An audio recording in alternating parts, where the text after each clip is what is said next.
welcome to the Essential Vegan Desserts live event for September.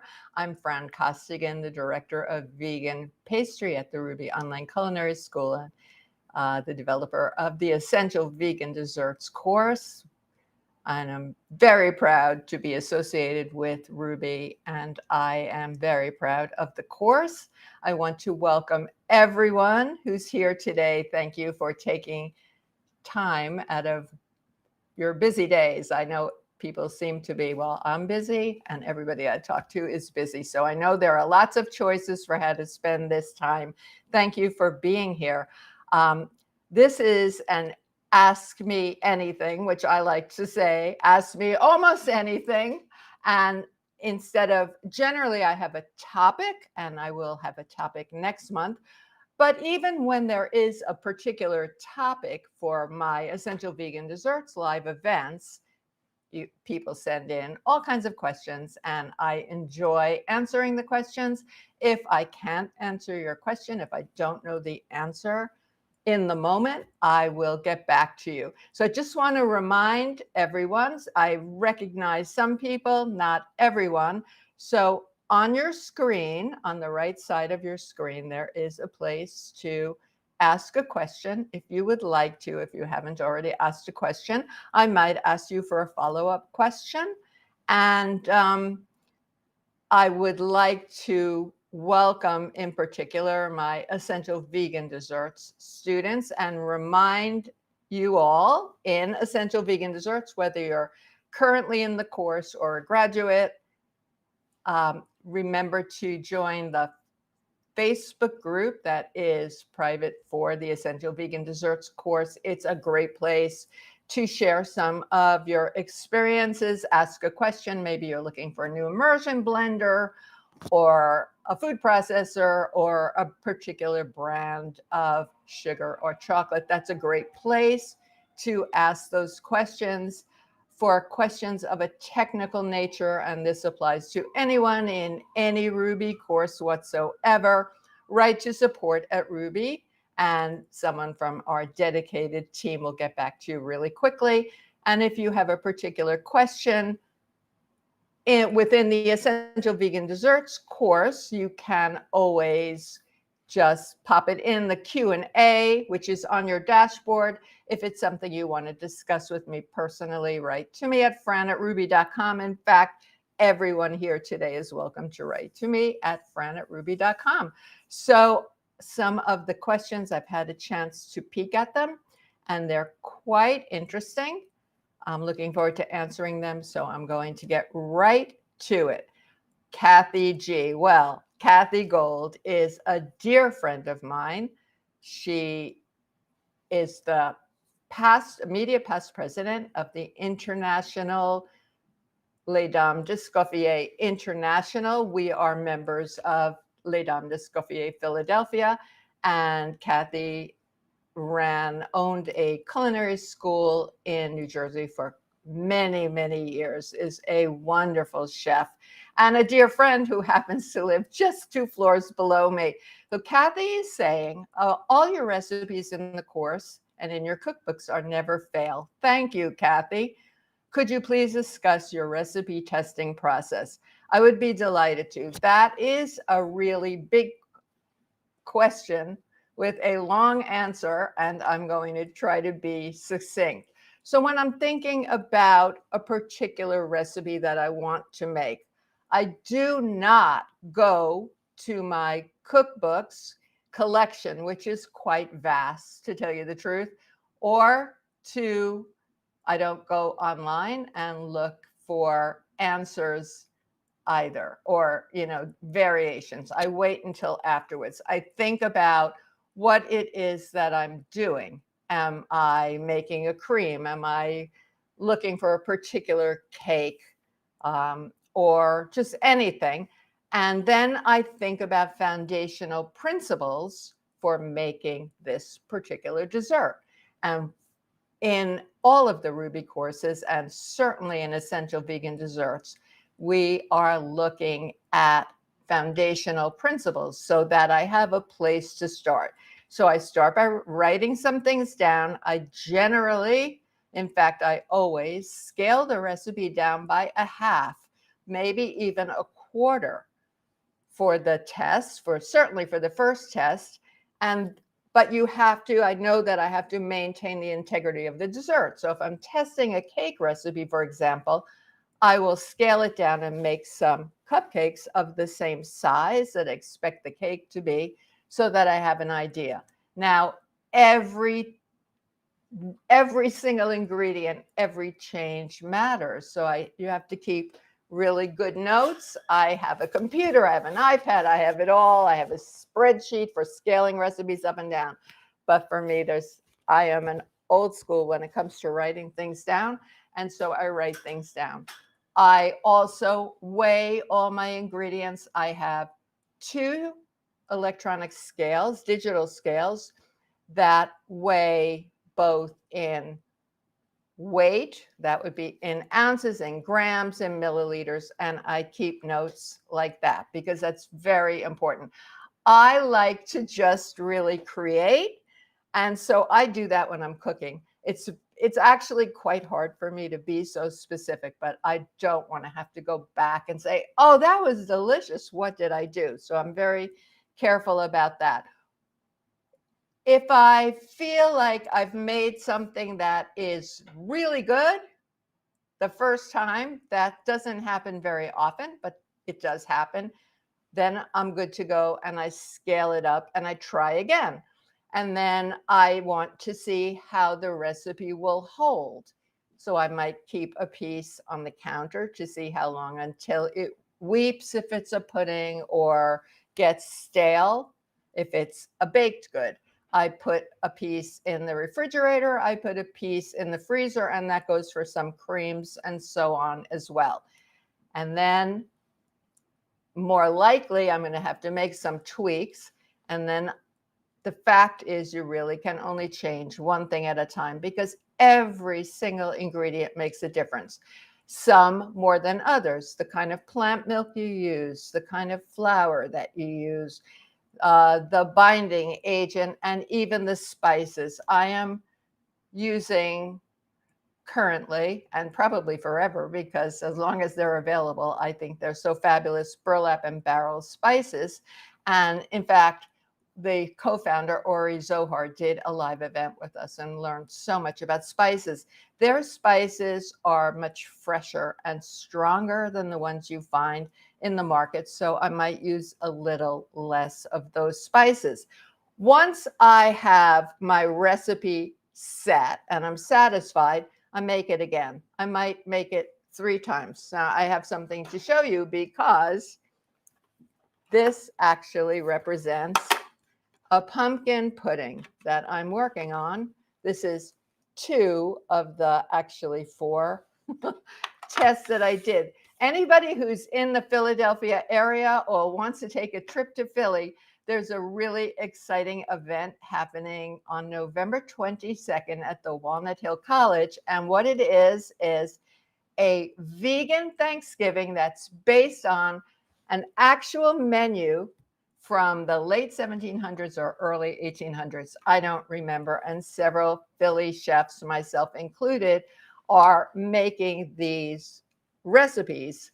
And mine was pumpkin pudding. Now, I did 1 test using canned pumpkin. I used 1 test using a kabocha squash. And if you have used kabocha, it's so delicious, but you know that it's dry. It's a dry squash. So I pureed it with some maple syrup, and I did another using a butternut squash. They all came out pretty much the same. I changed the spicing a bit. This one, I used extra agar, and it looks, perhaps you can see that it looks firm, but it tastes creamy. So I thought, oh my goodness, I have a new pumpkin tart or pumpkin pie filling that is without tofu. I eat tofu. I've been eating tofu for 30 some odd years. I eat soy, but there are people who are soy avoiders. It doesn't use cashews or another nut to bind the pie. So that's good for the nut allergic. And so from this one recipe, I was able to find a couple different ways to do it. And then the last step in my recipe testing is, if it's a book, like my cookbook, I send it out to recipe testers.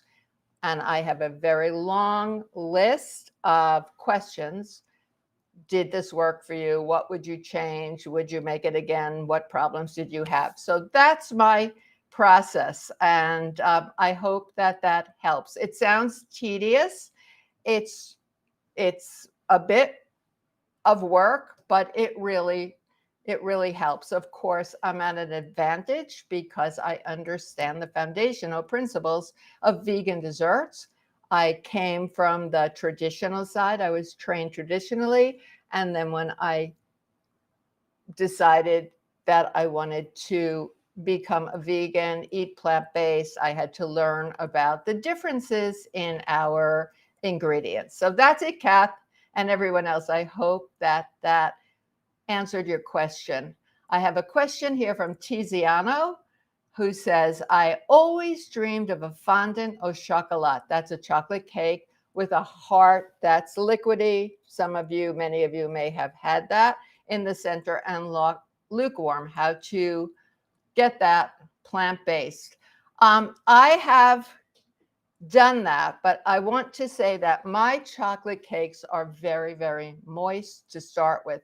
And everybody's taste or everybody's likes and dislikes are different. We are all different. We can tell if something's awful, that's for sure. But I would have 4 people over here when I was teaching in person say that chocolate was good, but it was too dark, and 4 people over here who would say that chocolate was good, but it was too bitter.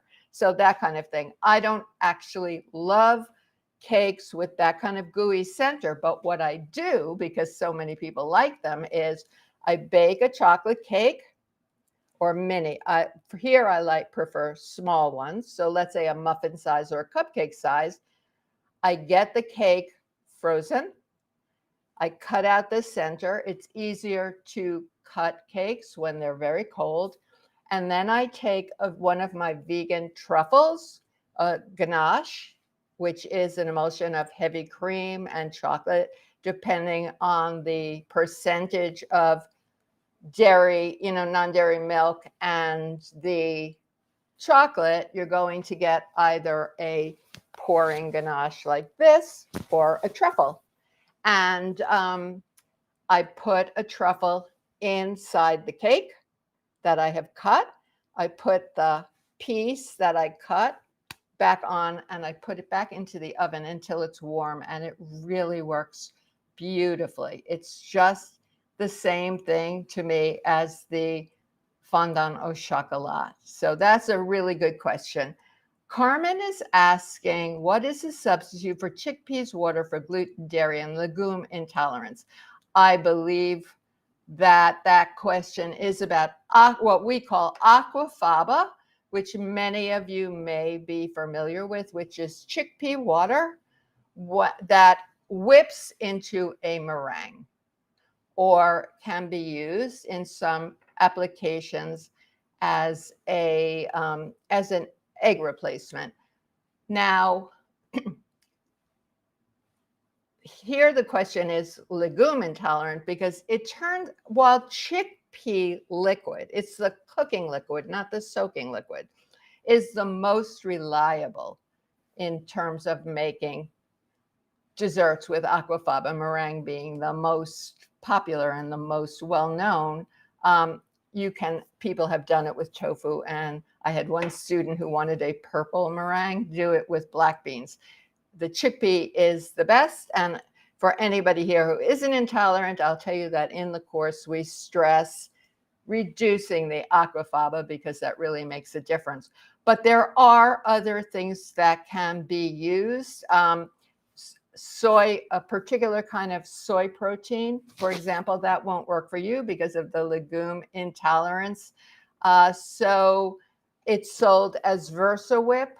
And I know that there are professional vegan pastry chefs who use the VersaWhip instead of the meringue, the chickpea water to make their macaron because they say that it holds better.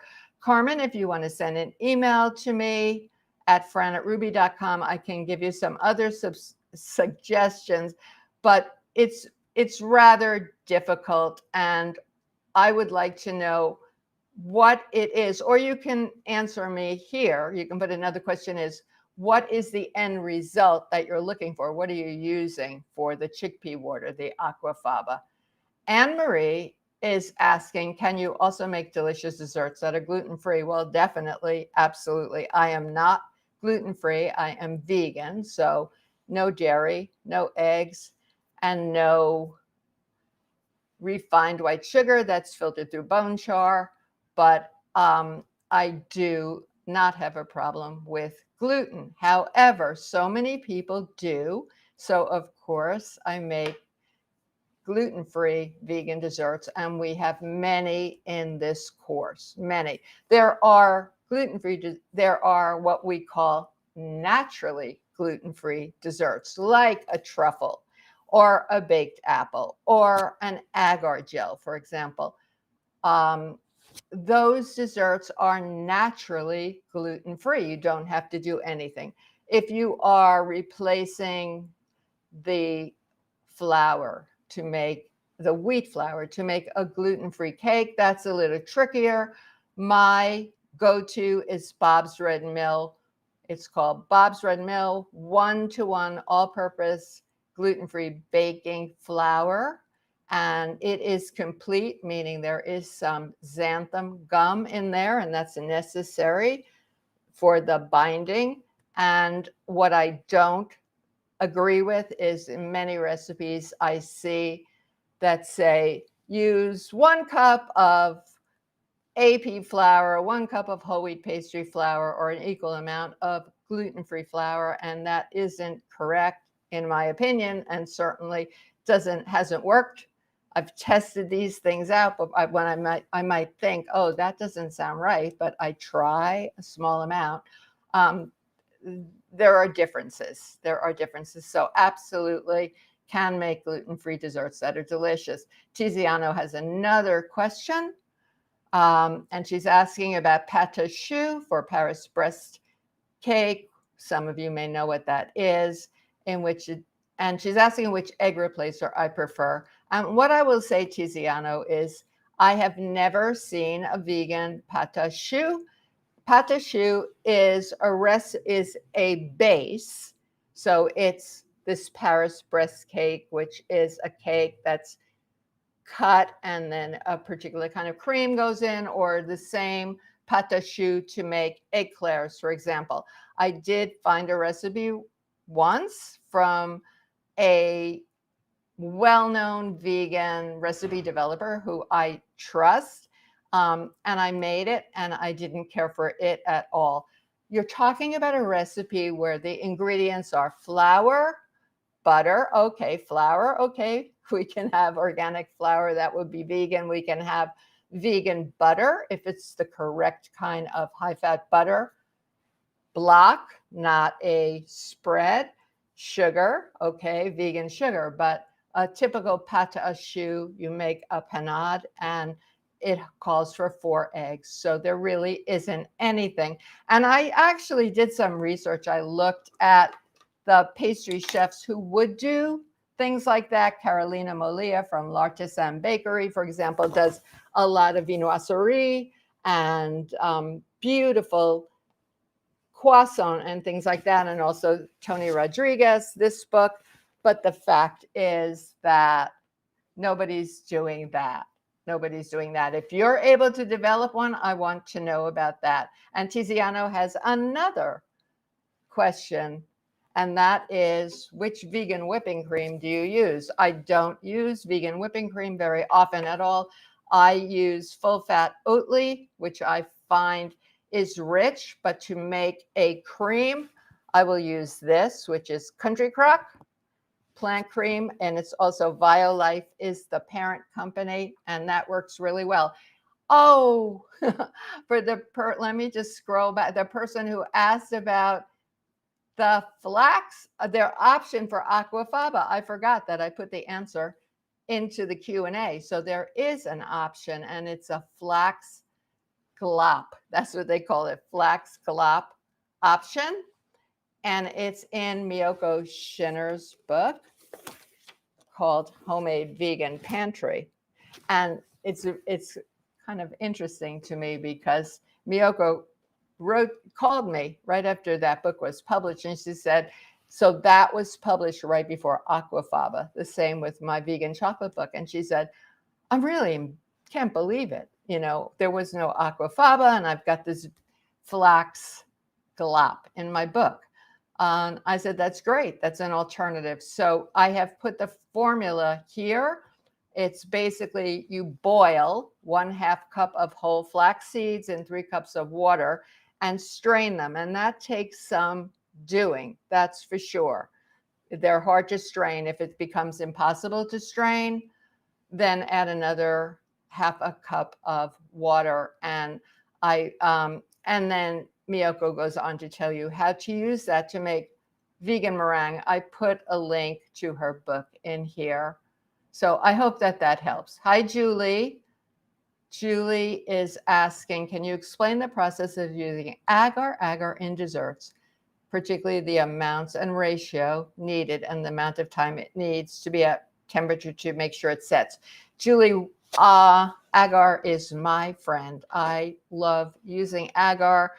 People would say to me pretty frequently, oh, it's so hard to use. It isn't hard to use if you use it correctly. So there are 3 different kinds of agar, but most people today, I don't even see the sticks around anymore. They use either the flakes or the powder, and the powder is slightly less processed than the powder. The flakes are less processed than the powder. You can't make powder by grinding the flakes. The powder is 3 to 4 times as strong as the flakes. So we have an entire unit on using agar in this course because it is so important. It is a secret. It's a secret ingredient that is not a secret. It's really necessary. The important thing is to remember that the powder is 3 or 4 times as strong as the flakes. Different brands will be different. I use Super Agar. It's called from Modernist Pantry, and that is a very strong one. In terms of the flakes, Eden has the most reliable and strongest of the flakes. So you want to do this by weight, not by a tablespoon. You want to do it by weight. And the liquid that you are using and the result, are you looking for a jello or are you looking for a cream? That's going to make the difference in the answer to this question. When I was a pastry chef in New York City at Angelica Kitchen on the Lower East Side, and it was the first, it was like the OG. We pastry cooks could make different desserts during the week, but we always had what was called a canton, which is a fruit gel that is set with agar. In this course, we have an assignment where students have to make an agar gel, a straight gel, and also one with a starch. So when you use agar and a starch slurry together, you get more of a cream. So for example, when I wanted this, I wanted something that was more set than the pudding. I reasoned for the amount of solids that I had, that I needed a small, and the kind of squash I was using, I needed a small amount. Now, in terms of how long, agar, unlike bovine gelatin, will set up at room temperature. But putting it in the refrigerator will hasten the product, the time, not the product, the time. What I suggest is always, when you have finished cooking your agar gel or whatever it is you're making, I always take a tablespoon, put it in the refrigerator, and make sure that it is the consistency that I want. before I leave it alone to set.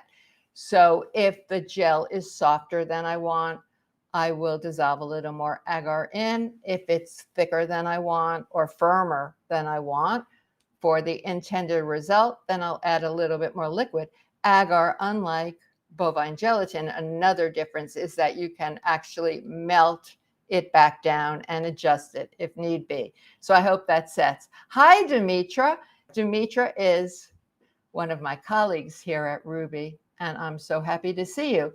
So she has a very interesting question, and if anybody has been reading the news, you'll get the context of this. So Demetra's asking, where do you see vegan baking and pastry business heading in the next 5 years, and any new breakthrough ingredients on the horizon? I know that some of you may have seen, as I have seen, reports that vegan is on its way out. I don't think so at all, based on what I see in Philadelphia in the vegan restaurants, what I hear from, just from the general public. I think that vegan or plant-based, which some people would prefer to call it, is really going to continue spiraling up, going up. There are more people who are interested in animal welfare. That's one reason people want vegan pastry and baking. Another is allergies to eggs, or the cost of eggs, or the worry about pathogens in eggs. We don't use eggs. And the same thing can be said for milk. So vegan pastries don't have any cholesterol. That is a big selling point. The fact is they have to be delicious, right? I mean, I have had conventional desserts that aren't delicious. So we want to make things right. But that's a great question. Thank you, Demetra. I think that if people who are interested in the hospitality business, running a restaurant, catering, teaching, or for their families, don't learn the foundational techniques of vegan baking and pastry as taught in this course, you're really leaving money on the table, and you're excluding a huge number of people. In terms of any new or breakthrough ingredients on the horizon, the Plant-Based World Expo will be coming to the Javits Center next month, I believe. And so then I'll find out what's new. I tend to prefer to use what we call clean label ingredients. So we'll see about that. But there's all kinds of stuff going on. And I think it's a very exciting time. Thank you for the question. And it's good to see you. Robin is asking, what's my favorite Rosh Hashanah dessert? Robin, that's a great question. And maybe you should ask my kids, who really like, I always want to do something different. And they're like, no, we want what you made the last time. So it's, I like doing an apple crumble or an apple crisp.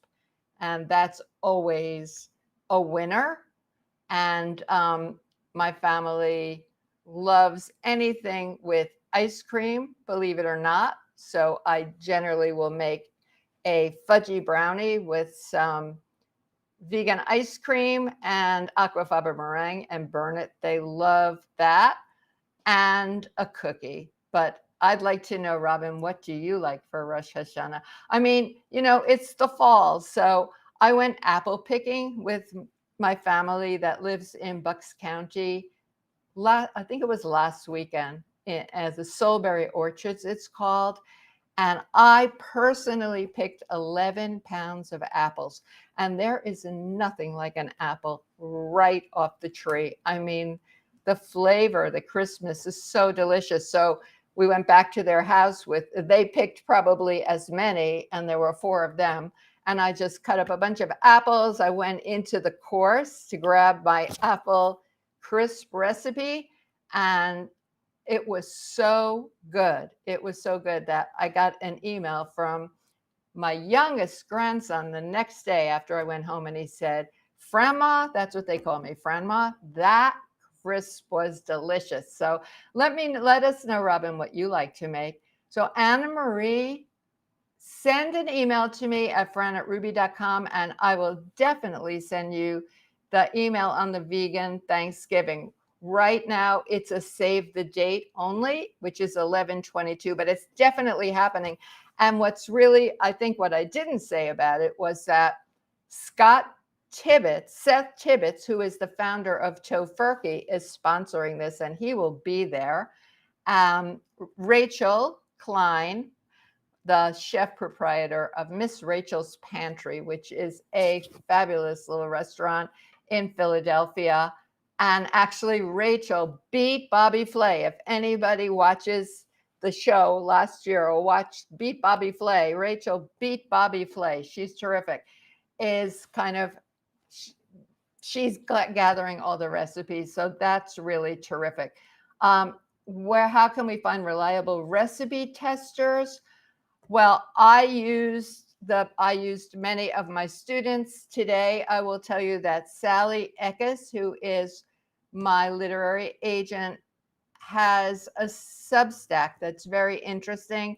And there was a post recently, I'm sure you can find it, talking about recipe testers, and depends what you're doing. Today, publishers want recipe testers that get paid a fair amount of money. So, that's how you can find them. You can send an email to me and I'll be able to answer that question more fully. Dina has the last question here. And the question is, what's a good whole food WFPB? So that's whole food plant-based flour to use in a pie-sized chocolate peanut butter cup. A pie-sized peanut butter cup. Wow. Well, I would do that. I mean, there is no peanut butter cups. To me, is melted chocolate with a peanut butter filling and more melted chocolate in it. So I don't know about flour, but if you wanted to make it a pie, I would do, and nuts. Well, nuts are clearly not a problem if you're making a peanut butter cup. I would do dates and a nut and whiz it in your food processor until it sticks together, and press it into your pie pan and put it in the freezer to firm up, and then fill it with your filling. That should work really, really well. That should work really, really well.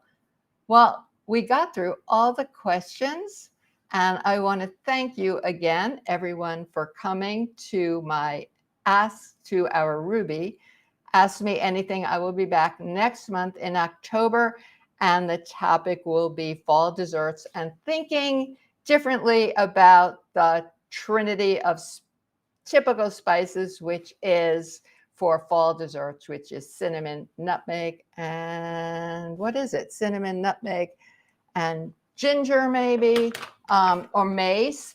And where I'm going to talk about those things. And because it's October, there will be some Halloween talk as well. Thank you, everyone, for being here. Have a great rest of the way. Cinnamon, clove, and nutmeg. That's what it is. I always forget clove because I'm not a big fan of clove, but a little bit of a pinch. So there you have it. Take care, everyone.